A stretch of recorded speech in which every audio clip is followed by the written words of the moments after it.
You know, Dr. Fauci, I think, is the most dangerous bureaucrat in the history of the country.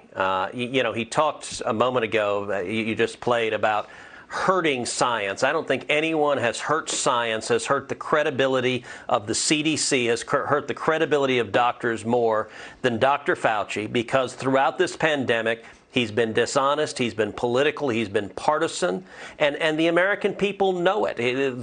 Why is it that the Biden administration decreed that masks have to be worn in schools by kids? Well, because teachers' union bosses wanted it, and that's not a scientific reason, that is a data reason. And this weekend he did this long interview where he gave the answer. He said, I represent science. I am science. I got to admit, Sean, I was laughing. It's like Louis XIV, the Sun King in France, saying, L'État c'est moi, I am the state.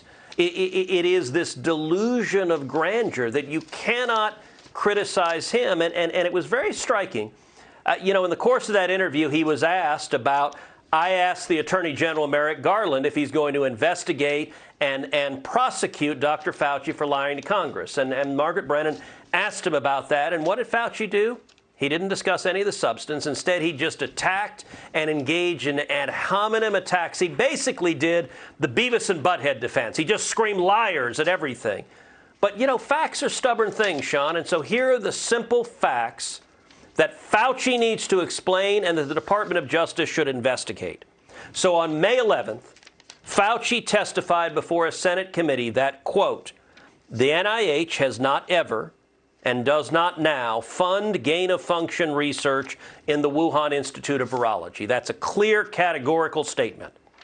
But then on October 20th, the NIH wrote that they funded an experiment at the Wuhan lab testing, quote, if spike proteins from naturally occurring bat coronaviruses circulating in China were capable of binding to the human ACE2 receptor in a mouse model.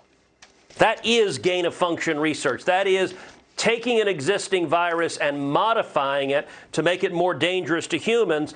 And listen, at the end of the day, 18 U.S.C. Section 1001 makes it a felony, punishable by up to 5 years in prison for lying to Congress. The statements from Dr. Fauci and the NIH are directly contradictory. And I got to say, I think Margaret Brennan is a talented journalist, but she dropped the ball in not following up, letting him just respond with insults instead of asking him the simple question. You stated that we don't fund gain-of-function research. The NIH stated we do fund gain-of-function research. They can't both be true. And if you lied to Congress, it's a felony. She didn't press him on that. And the reason this matters is there is a lot of circumstantial evidence to suggest that the U.S. government participated in funding research modifying coronaviruses that could well have led to COVID-19. And if that's true, that is stunning and indefensible. We know the Chinese government has enormous culpability, but there's a real possibility the American government under Dr. Fauci does as well, and that's what he doesn't want to address.